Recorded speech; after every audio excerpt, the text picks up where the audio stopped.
again.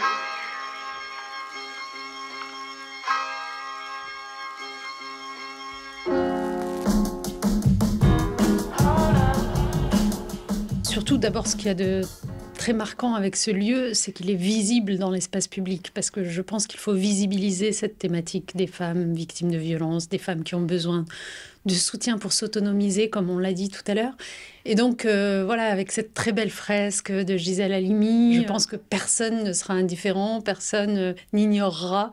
que la ville de Clermont-Ferrand a décidé d'investir dans ce lieu qui est un lieu de bienveillance, un lieu cocon, un lieu dans lequel on trouve des réponses à ces questions et où on est accompagné. Et ça, c'est absolument précieux.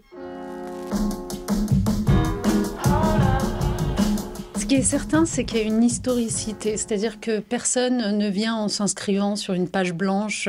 Et moi, c'est ce que j'ai ressenti quand j'ai pris le ministère des droits des femmes, c'est qu'il y avait eu tellement de combats qui avaient été menés avant moi, que je m'inscrivais dans cette dynamique et qu'à mon tour, il fallait que j'apporte et que j'ajoute le plus de pierres possible, ce que j'ai fait, mais qu'il y a encore et toujours beaucoup à faire. Et il y a beaucoup à faire, pas simplement pour remédier aux problèmes qui déjà se posaient à l'époque de François Mitterrand, par exemple, mais qui se renouvellent, dont la forme se renouvelle, malheureusement, on le voit bien. Nous sommes dans des sociétés dans lesquelles,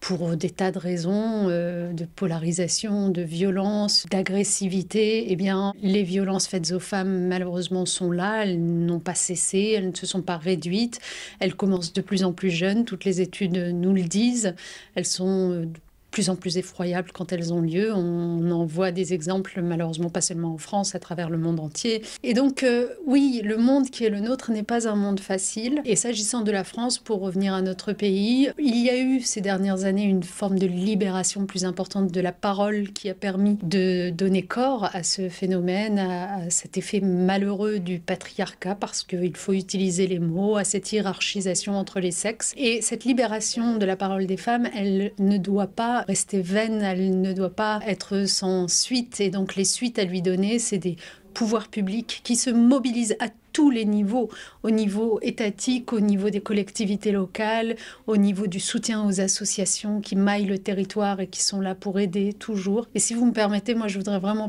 profiter de ce propos pour rendre un hommage infini à toutes ces personnes qui, dans les associations, de façon bénévole, donnent leur temps, leur énergie, leur cœur pour aider les femmes qui en ont besoin.